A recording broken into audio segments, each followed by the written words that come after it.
हमारे हिंदू धर्म ग्रंथों वाल्मीकि रामायण, महाभारत आदि में कई ऐसे पात्रों का वर्णन है जिनका जन्म बिना मां के गर्भ और पिता के वीर्य के हुआ था। यहाँ हम आपको 16 ऐसे ही पौराणिक पात्रों के जन्म की कहानी बताएंगे। इनमें से कई पात्रों के जन्म में मां के गर्भ का कोई योगदान नहीं था, तो कुछ पात्रों के जन्म में पिता कहे वीर्य का, जबकि कुछ में दोनों का माही। नंबर 1, धृतराष्ट्र, पांडु और विदुर के जन्म की कथा। हस्तिनापुर नरेश शांतनु और रानी सत्यवती के चित्रांगद और विचित्रवीर्य नामक 2 पुत्र हुए। शांतनु का स्वर्गवास चित्रांगद और विचित्रवीर्य के बाल्यकाल में ही हो गया था, इसलिए उनका पालन पोषण भीष्म ने किया। भीष्म ने चित्रांगद के बड़े होने पर उन्हें राजगद्दी पर बिठा दिया, लेकिन कुछ ही काल में गंधर्वों से युद्ध करते हुए चित्रांगद मारा गया। इस पर भीष्म ने उनके अनुज विचित्रवीर्य को राज्य सौंप दिया। अब भीष्म को विचित्रवीर्य के विवाह की चिंता हुई। उन्हीं दिनों काशीराज की 3 कन्याओं अंबा, अंबिका और अंबालिका का स्वयंवर होने वाला था। उनके स्वयंवर में जाकर अकेले ही भीष्म ने वहां आए समस्त राजाओं को परास्त कर दिया और तीनों कन्याओं का हरण करके हस्तिनापुर ले आए। बड़ी कन्या अंबा ने भीष्म को बताया कि वह अपना तन मन राजशाल्व को अर्पित कर चुकी है। उसकी बात सुनकर भीष्म ने उसे राजा शाल्व के पास भिजवा दिया और अंबिका और अंबालिका का विवाह विचित्रवीर्य के साथ करवा दिया। राजा शाल्व ने अंबा को ग्रहण नहीं किया, अतः वह हस्तिनापुर लौटकर आ गई और भीष्म से बोली, हे आर्य, आप मुझे हर कर लाए हैं, अतएव आप मुझसे विवाह करें। किंतु भीष्म ने अपनी प्रतिज्ञा के कारण उसके अनुरोध को स्वीकार नहीं किया। अंबा रुष्ट होकर परशुराम के पास गई और उनसे अपनी व्यथा सुनाकर सहायता मांगी। परशुराम ने अंबा से कहा, हे देवी, आप चिंता न करें, मैं आपका विवाह भीष्म के साथ करवाऊंगा। परशुराम ने भीष्म को बुलावा भेजा, किंतु भीष्म उनके पास नहीं गए। इस पर क्रोधित होकर परशुराम भीष्म के पास पहुंचे और दोनों वीरों में भयानक युद्ध छिड़ गया। दोनों ही अभूतपूर्व योद्धा थे, इसीलिए हार जीत का फैसला नहीं हो सका। आखिर देवताओं ने हस्तक्षेप करके इस युद्ध को बंद करवा दिया। अंबा निराश होकर वन में तपस्या करने चली गई। विचित्रवीर्य अपनी दोनों रानियों के साथ भोग विलास में रत हो गए, किंतु दोनों ही रानियों से उनकी कोई संतान नहीं हुई और वे क्षय रोग से पीड़ित होकर मृत्यु को प्राप्त हो गए। अब कुल नाश होने के भय से माता सत्यवती ने एक दिन भीष्म से कहा, पुत्र, इस वंश को नष्ट होने से बचाने के लिए मेरी आज्ञा है कि तुम इन दोनों रानियों से पुत्र उत्पन्न करो। माता की बात सुनकर भीष्म ने कहा, माता, मैं अपनी प्रतिज्ञा किसी भी स्थिति में भंग नहीं कर सकता। यह सुनकर माता सत्यवती को अत्यंत दुहक हुआ। तब उन्हें अपने ज्येष्ठ पुत्र वेदव्यास का स्मरण किया।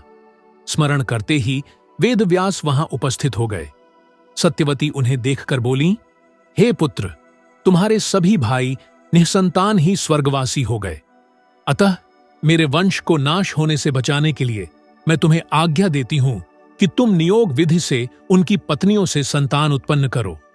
वेदव्यास उनकी आज्ञा मानकर बोले, माता, आप उन दोनों रानियों से कह दीजिए कि वो मेरे सामने से निवस्त्र होकर गुजरे, जिससे कि उनको गर्भधारण होगा।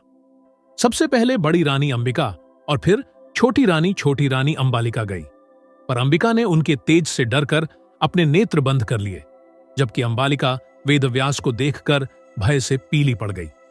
वेदव्यास लौटकर माता से बोले, माता, अंबिका का बड़ा तेजस्वी पुत्र होगा, किंतु नेत्र बंद करने के दोष के कारण वह अंधा होगा, जबकि अंबालिका के गर्भ से पांडु रोग से ग्रसित पुत्र पैदा होगा। यह जानकर इससे माता सत्यवती ने बड़ी रानी अंबिका को पुनः वेदव्यास के पास जाने का आदेश दिया। इस बार बड़ी रानी ने स्वयं न जाकर अपनी दासी को वेदव्यास के पास भेज दिया। दासी बिना किसी संकोच के वेदव्यास के सामने से गुजरी। इस बार वेदव्यास ने माता सत्यवती के पास आकर कहा, माथे, इस दासी के गर्भ से वेद वेदांत में पारंगत अत्यंत नीतिवान पुत्र उत्पन्न होगा। इतना कहकर वेदव्यास तपस्या करने चले गए। समय आने पर अंबिका के गर्भ से जन्मांध धृतराष्ट्र, अंबालिका के गर्भ से पांडु रोग से ग्रसित पांडु तथा दासी के गर्भ से धर्मात्मा विदुर का जन्म हुआ। नंबर 2, कौरवों के जन्म की कथा। एक बार महर्षि वेदव्यास हस्तिनापुर आए। गांधारी ने उनकी बहुत सेवा की, जिससे प्रसन्न होकर उन्होंने गांधारी को वरदान मांगने को कहा। गांधारी ने अपने पति के समान ही बलवान 100 पुत्र होने का वर मांगा। समय पर गांधारी को गर्भ ठहरा और वह 2 वर्ष तक पेट में ही रहा। इससे गांधारी घबरा गई और उसने अपना गर्भ गिरा दिया। उसके पेट से लोहे के समान एक मांस पिंड निकला।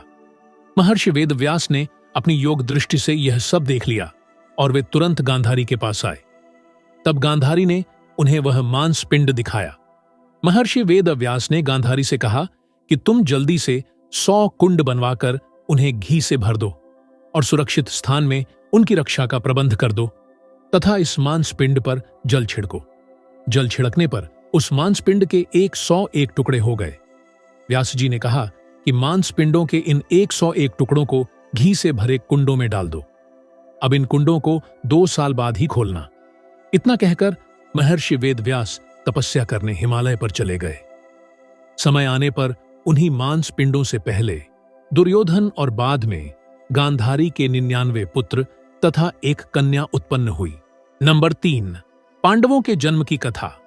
5 पांडवों का जन्म भी बिना पिता के वीर्य के हुआ था। एक बार राजा पांडु अपनी दोनों पत्नियों कुंती तथा माद्री के साथ आखेट के लिए वन में गए। वहां उन्हें एक मृग का मैथुनरथ जोड़ा दृष्टिगत हुआ। पांडु ने तत्काल अपने बाण से उस मृग को घायल कर दिया। मरते हुए मृग ने पांडु को शाप दिया, राजन, तुम्हारे समान क्रूर पुरुष इस संसार में कोई भी नहीं होगा। तूने मुझे मैथुन के समय बाण मारा है, अतः जब कभी भी तू मैथुनरथ होगा तेरी मृत्यु हो जाएगी। इस शाप से पांडु अत्यंत दुखी हुए और अपनी रानियों से बोले, हे देवियों, अब मैं अपनी समस्त वासनाओं का त्याग करके इस वन में ही रहूंगा। तुम लोग हस्तिनापुर लौट जाओ। उनके वचनों को सुनकर दोनों रानियों ने दुखी होकर कहा, नाथ, हम आपके बिना एक क्षण भी जीवित नहीं रह सकती। आप हमें भी वन में अपने साथ रखने की कृपा कीजिए। पांडु ने उनके अनुरोध को स्वीकार करके उन्हें वन में अपने साथ रहने की अनुमति दे दी। इसी दौरान राजा पांडु ने अमावस्या के दिन ऋषि मुनियों को ब्रह्मा जी के दर्शनों के लिए जाते हुए देखा। उन्होंने उन ऋषि मुनियों से स्वयं को साथ ले जाने का आग्रह किया। उनके इस आग्रह पर ऋषि मुनियों ने कहा, राजन, कोई भी निसंतान पुरुष ब्रह्मलोक जाने का अधिकारी नहीं हो सकता, अतः हम आपको अपने साथ ले जाने में असमर्थ हैं। ऋषि मुनियों की बात सुनकर पांडु अपनी पत्नी से बोले, हे कुंती, मेरा जन्म लेना ही वृथा हो रहा है, क्योंकि संतानहीन व्यक्ति पितृऋण, आर्षि ऋण, देवऋण तथा मनुष्य ऋण से मुक्ति नहीं पा सकता। क्या तुम पुत्र प्राप्ति के लिए मेरी सहायता कर सकती हो? कुंती बोली, हे आर्यपुत्र, दुर्वासा ऋषि ने मुझे ऐसा मंत्र प्रदान किया है जिससे मैं किसी भी देवता का आह्वान करके मनोवांछित वस्तु प्राप्त कर सकती हूं। आप आज्ञा करें, मैं किस देवता को बुलाऊं? इस पर पांडु ने धर्म को आमंत्रित करने का आदेश दिया। धर्म ने कुंती को पुत्र प्रदान किया, जिसका नाम युधिष्ठिर रखा गया। कालांतर में पांडु ने कुंती को पुनः 2 बार वायुदेव तथा इंद्रदेव को आमंत्रित करने की आज्ञा दी। वायुदेव से भीम तथा इंद्र से अर्जुन की उत्पत्ति हुई। तत्पश्चात पांडु की आज्ञा से कुंती ने माद्री को उस मंत्र की दीक्षा दी। माद्री ने अश्विनी कुमारों को आमंत्रित किया और नकुल तथा सहदेव का जन्म हुआ। एक दिन राजा पांडु माद्री के साथ वन में सरिता के तट पर भ्रमण कर रहे थे। वातावरण अत्यंत रमणीक था और शीतल मंद सुगंधित वायु चल रही थी। सहसा वायु के झोंके से माद्री का वस्त्र उड़ गया। इससे पांडु का मन चंचल हो उठा और वे मैथुन में प्रवृत्त हुए ही थे कि शापवश उनकी मृत्यु हो गई। माद्री उनके साथ सती हो गई, किंतु पुत्रों के पालन पोषण के लिए कुंती हस्तिनापुर लौट आई। नंबर 4, कर्ण के जन्म की कथा। कर्ण का जन्म कुंती को मिले एक वरदान स्वरूप हुआ था। जब वह कुंवारी थी, तब एक बार दुर्वासा ऋषि उसके पिता के महल में पधारे। तब कुंती ने पूरे 1 वर्ष तक ऋषि की बहुत अच्छे से सेवा की। कुंती के सेवाभाव से प्रसन्न होकर उन्होंने अपनी दिव्य दृष्टि से ये देख लिया कि पांडु से उसे संतान नहीं हो सकती और उसे ये वरदान दिया कि वह किसी भी देवता का स्मरण करके उनसे संतान उत्पन्न कर सकती है। एक दिन उत्सुकतावश कुंवारेपन में ही कुंती ने सूर्यदेव का ध्यान किया। इससे सूर्यदेव प्रकट हुए और उसे एक पुत्र दिया जो तेज में सूर्य के ही समान था, और वह कवच और कुंडल लेकर उत्पन्न हुआ था जो जन्म से ही उसके शरीर से चिपके हुए थे। चूंकि वह अभी भी अविवाहित थी, इसलिए लोकलाज के डर से उसने उस पुत्र को एक बक्से में रखकर गंगा जी में बहा दिया। नंबर 5, राम, लक्ष्मण, भरत और शत्रुघ्न के जन्म की कथा। दशरथ अधेड़ उम्र तक पहुंच गए थे, लेकिन उनका वंश संभालने के लिए उनका पुत्र रूपी कोई वंशज नहीं था। उन्होंने पुत्र कामना के लिए अश्वमेध यज्ञ तथा पुत्र कामेष्टि यज्ञ कराने का विचार किया। उनके एक मंत्री सुमंत्र ने उन्हें सलाह दी कि वह यह यज्ञ अपने दामाद ऋष्यशृंग या साधारण की बोलचाल में श्रृंगी ऋषि से करवाएं। दशरथ के कुल गुरु ब्रह्मर्षि वशिष्ठ थे। वह उनके धर्मगुरु भी थे तथा धार्मिक मंत्री भी। उनके सारे धार्मिक अनुष्ठानों की अध्यक्षता करने का अधिकार केवल धर्मगुरु को ही था। अतः वशिष्ठ की आज्ञा लेकर दशरथ ने श्रृंगी अर्षि को यज्ञ की अध्यक्षता करने के लिए आमंत्रित किया। श्रृंगी अर्षि ने दोनों यज्ञ भली भांति पूर्ण करवाए तथा पुत्र कामेष्टि यज्ञ के दौरान यज्ञ वेदी से एक अलौकिक यज्ञ पुरुष या प्रजापत्य पुरुष उत्पन्न हुआ तथा दशरथ को स्वर्ण पात्र में नैवेद्य का प्रसाद प्रदान करके यह कहा कि अपनी पत्नियों को यह प्रसाद खिलाकर वह पुत्र प्राप्ति कर सकते हैं। दशरथ इस बात से अति प्रसन्न हुए और उन्होंने अपनी पट्टरानी कौशल्या को उस प्रसाद का आधा भाग खिला दिया। बचे हुए भाग का आधा भाग, 1/4, दशरथ ने अपनी दूसरी रानी सुमित्रा को दिया। उसके बचे हुए भाग का आधा हिस्सा, 1/8 उन्होंने कैकेयी को दिया। कुछ सोचकर उन्होंने बचा हुआ 8वां भाग भी सुमित्रा को दे दिया। सुमित्रा ने पहला भाग भी यह जानकर नहीं खाया था कि जब तक राजा दशरथ कैकेयी को उसका हिस्सा नहीं दे देते, तब तक वह अपना हिस्सा नहीं खाएगी। अब कैकेयी ने अपना हिस्सा पहले खा लिया और तत्पश्चात सुमित्रा ने अपना हिस्सा खाया। इसी कारण राम कौशल्या से, भरत कैकेयी से तथा लक्ष्मण व शत्रुघ्न सुमित्रा से का जन्म हुआ।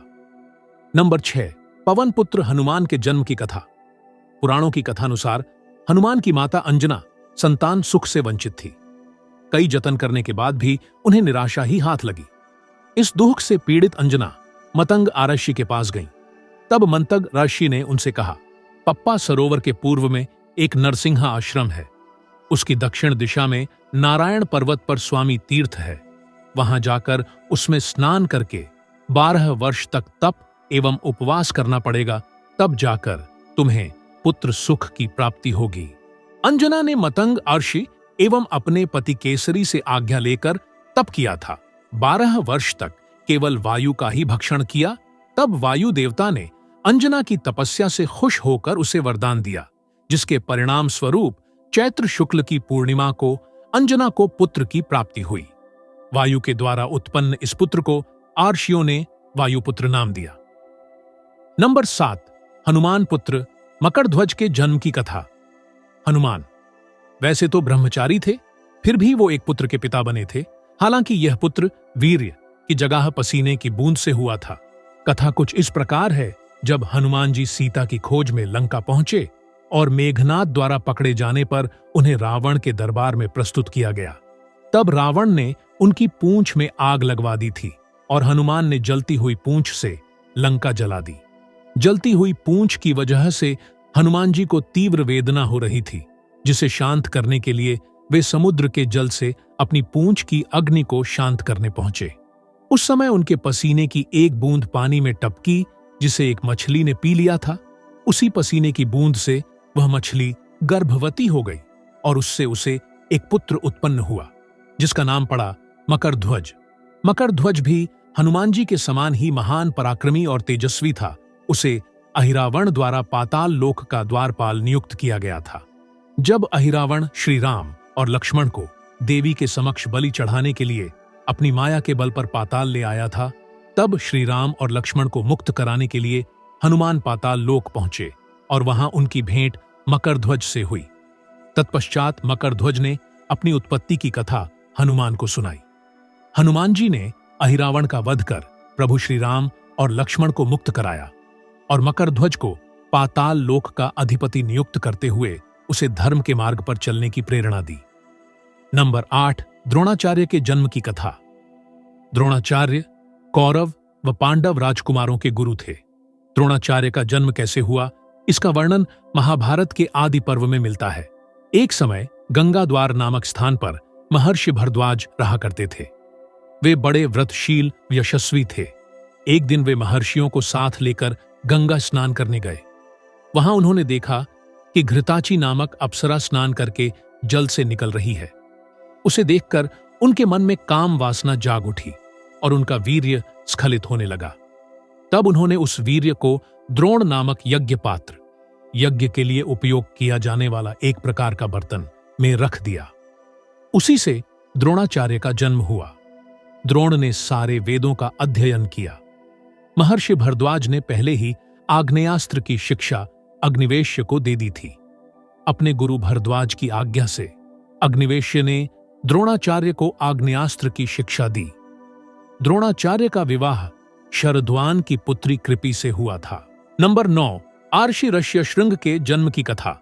आर्षि ऋष्य श्रृंग महात्मा काश्यप विभांडक के पुत्र थे। महात्मा काश्यप बहुत ही प्रतापी ऋषि थे। उनका वीर्य अमोघ था और तपस्या के कारण अंतकरण शुद्ध हो गया था। एक बार वे सरोवर में परस्नान करने गए। वहां उर्वशी अप्सरा को देखकर जल में ही उनका वीर्य स्खलित हो गया। उस वीर्य को जल के साथ एक हिरणी ने पी लिया, जिससे उसे गर्भ रह गया। वास्तव में वह हिरणी एक देवकन्या थी। किसी कारण से ब्रह्मा जी उसे श्राप दिया था कि तू हिरण जाति में जन्म लेकर एक मुनिपुत्र को जन्म देगी, तब श्राप से मुक्त हो जाएगी। इसी श्राप के कारण महामुनि ऋष्यशृंग उस मृगी के पुत्र हुए। वे बड़े तपोनिष्ठ थे। उनके सिर पर एक सींग था, इसीलिए उनका नाम ऋष्यशृंग प्रसिद्ध हुआ। वाल्मीकि रामायण के अनुसार राजा दशरथ ने पुत्र प्राप्ति के लिए पुत्रेष्ठ यज्ञ करवाया था। इस यज्ञ को मुख्य रूप से आर्षि ऋष्यशृंग ने संपन्न किया था। इस यज्ञ के फलस्वरूप ही भगवान श्री राम, लक्ष्मण, भरत व शत्रुघ्न का जन्म हुआ था। नंबर 10, कृपाचार्य व कृपि के जन्म की कथा। कृपाचार्य महाभारत के प्रमुख पात्रों में से एक थे। उनके जन्म के संबंध में पूरा वर्णन महाभारत के आदि पर्व में मिलता है। उसके अनुसार महर्षि गौतम के पुत्र थे शरद्वान। वे बाणों के साथ ही पैदा हुए थे। उनका मन धनुर्वेद में जितना लगता था, उतना पढ़ाई में नहीं लगता था। उन्होंने तपस्या करके सारे अस्त्र शस्त्र प्राप्त किए। शरद्वान की घोर तपस्या और धनुर्वेद में निपुणता देखकर देवराज इंद्र बहुत भयभीत हो गए। उन्होंने शरद्वान की तपस्या में विघ्न डालने के लिए जानपदी नाम की देवकन्या भेजी। वह शरद्वान के आश्रम में आकर उन्हें लुभाने लगी। उस सुंदरी को देखकर शरद्वान के हाथों से धनुष बाण गिर गए। वे बड़े संयमी थे, तो उन्होंने स्वयं को रोक लिया, लेकिन उनके मन में विकार आ गया था। इसीलिए अनजाने में ही उनका शुक्रपात हो गया। वे धनुष, बाण, आश्रम और उस सुंदरी को छोड़कर तुरंत वहां से चल गए। उनका वीर्य सरकंडों पर गिरा था, इसलिए वह 2 भागों में बंट गया। उसे एक कन्या और एक पुत्र की उत्पत्ति हुई। उसी समय संयोग से राजा शांतनु वहां से गुजरे। उनकी नजर उस बालक व बालिका पर पड़ी। शांतनु ने उन्हें उठा लिया और अपने साथ ले आए। बालक का नाम रखा कृप और बालिका नाम रखा कृपि। जब शरद्वान को यह बात मालूम हुई तो वे राजा शांतनु के पास आए और उन बच्चों के नाम, गोत्र आदि बतलाकर चारों प्रकार के धनुर्वेदों, विविध शास्त्रों और उनके रहस्यों की शिक्षा दी। थोड़े ही दिनों में कृप सभी विषयों में पारंगत हो गए। कृपाचार्य की योग्यता देखते हुए उन्हें कुरुवंश का कुल गुरु नियुक्त किया गया। नंबर 11, द्रौपदी व धृष्टद्युम्न के जन्म की कथा। द्रोणाचार्य और द्रुपद बचपन के मित्र थे। राजा बनने के बाद द्रुपद को अनहकार हो गया। जब द्रोणाचार्य राजा द्रुपद को अपना मित्र समझकर उनसे मिलने गए तो द्रुपद ने उनका बहुत अपमान किया। बाद में द्रोणाचार्य ने पांडवों के माध्यम से द्रुपद को पराजित कर अपने अपमान का बदला लिया। राजा द्रुपद अपनी पराजय का बदला लेना चाहते थे इसलिए उन्होंने ऐसा यज्ञ करने का निर्णय लिया। जिसमें से द्रोणाचार्य का वध करने वाला वीर पुत्र उत्पन्न हो सके। राजा द्रुपद इस यज्ञ को करवाने के लिए कई विद्वान ऋषियों के पास गए, लेकिन किसी ने भी उनकी इच्छा पूरी नहीं की। अंत में महात्मा याज ने द्रुपद का यज्ञ करवा स्वीकार कर लिया। महात्मा याज ने जब राजा द्रुपद का यज्ञ करवाया तो यज्ञ के अग्निकुंड में से एक दिव्य कुमार प्रकट हुआ। इसके बाद उस अग्निकुंड में से एक दिव्य कन्या भी प्रकट हुई। वह अत्यंत ही सुंदर थी। ब्राह्मणों ने उन दोनों का नामकरण किया। वे बोले, यह कुमार बड़ा धृष्टढीठ और असहिष्णु है। इसकी उत्पत्ति अग्निकुंड से हुई है, इसलिए इसका धृष्टद्युम्न होगा। यह कुमारी कृष्ण वर्ण की है, इसलिए इसका नाम कृष्णा होगा। द्रुपद की पुत्री होने के कारण कृष्णा ही द्रौपदी के नाम से विख्यात हुई। नंबर 12, राधा के जन्म की कथा। ब्रह्म वैवर्त पुराण के अनुसार एक बार गोलोक में किसी बात पर राधा और श्रीदामा नामक गोप में विवाद हो गया। इस पर श्री राधा ने उस गोप को असुर योनि में जन्म लेने का श्राप दे दिया। तब उस गोप ने भी श्री राधा को यह श्राप दिया कि आपको भी मानव योनि में जन्म लेना पड़ेगा। वहां गोकुल में श्री हरि के ही अंश महायोगी रायाण नामक एक वैश्य होंगे। आपका छाया रूप उनके साथ रहेगा। भूतल पर लोग आपको रायाण की पत्नी ही समझेंगे। श्रीहरि के साथ कुछ समय आपका विछोह रहेगा। ब्रह्म वैवर्त पुराण के अनुसार जब भगवान श्री कृष्ण के अवतार का समय आया तो उन्होंने राधा से कहा कि तुम शीघ्र ही वृषभानु के घर जन्म लो। श्री कृष्ण के कहने पर ही राधा व्रज में वृषभानु वैश्य की कन्या हुई। राधा देवी अयोनिजा थीं, माता के गर्भ से उत्पन्न नहीं हुई। उनकी माता ने गर्भ में वायु को धारण कर रखा था। उन्होंने योगमाया की प्रेरणा से वायु को ही जन्म दिया, परंतु वहां स्वेच्छा से श्री राधा प्रकट हो गईं। नंबर 13, राजा सगर के 60,000 पुत्रों के जन्म की कथा। रामायण के अनुसार इक्ष्वाकु वंश में सगर नामक प्रसिद्ध राजा हुए। उनकी 2 रानियां थीं, केशिनी और सुमति। दीर्घकाल तक संतान जन्म न होने पर राजा अपनी दोनों रानियों के साथ हिमालय पर्वत पर जाकर पुत्र कामना से तपस्या करने लगे। तब महर्षि भृगु ने उन्हें वरदान दिया कि एक रानी को 60,000 अभिमानी पुत्र प्राप्त तथा दूसरी से एक वंशधर पुत्र होगा। कालांतर में सुमति ने तुम्बी के आकार के एक गर्भपिंड को जन्म दिया। राजा उसे फेंक देना चाहते थे, किंतु तभी आकाशवाणी हुई कि इस तुम्बी में 60,000 बीज हैं।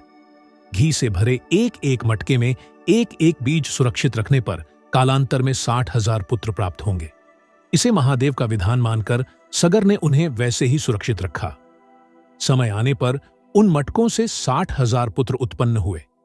जब राजा सगर ने अश्वमेध यज्ञ किया तो उन्होंने अपने 60,000 पुत्रों को उस घोड़े की सुरक्षा में नियुक्त किया। देवराज इंद्र ने उस घोड़े को छलपूर्वक चुराकर कपिल मुनि के आश्रम में बांध दिया। राजा सगर के 60,000 पुत्र उस घोड़े को ढूंढते ढूंढते जब कपिल मुनि के आश्रम पहुंचे तो उन्हें लगा कि मुनि ने ही यज्ञ का घोड़ा चुराया है। यह सोचकर उन्होंने कपिल मुनि का अपमान कर दिया। ध्यानमग्न कपिल मुनि ने जैसे ही अपनी आंखें खोलीं, राजा सगर के 60,000 पुत्र वहीं भस्म हो गए। नंबर 14, जनक नंदिनी सीता के जन्म की कहानी। भगवान श्रीराम की पत्नी सीता का जन्म भी माता के गर्भ से नहीं हुआ था। रामायण के अनुसार उनका जन्म भूमि से हुआ था।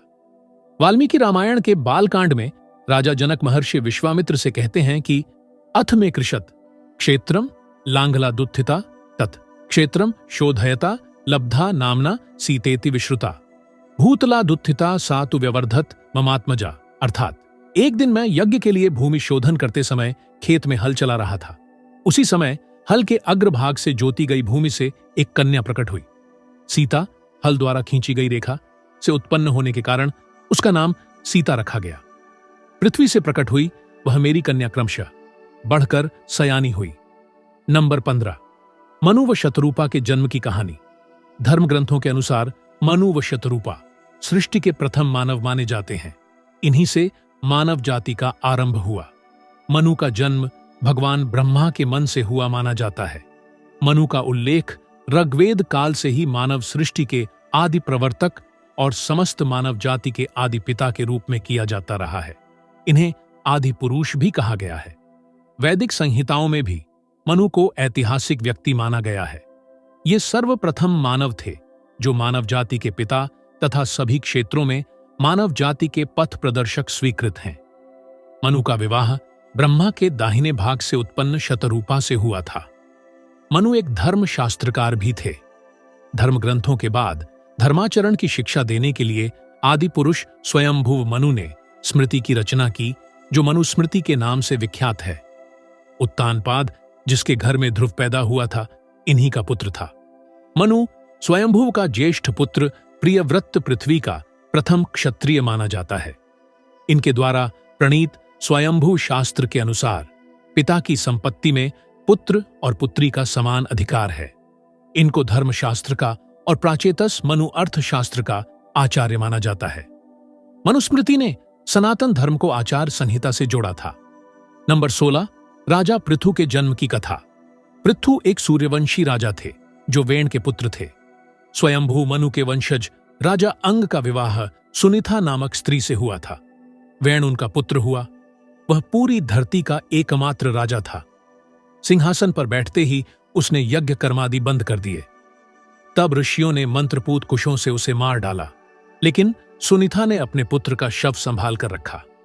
राजा के अभाव में पृथ्वी पर पाप कर्म बढ़ने लगे।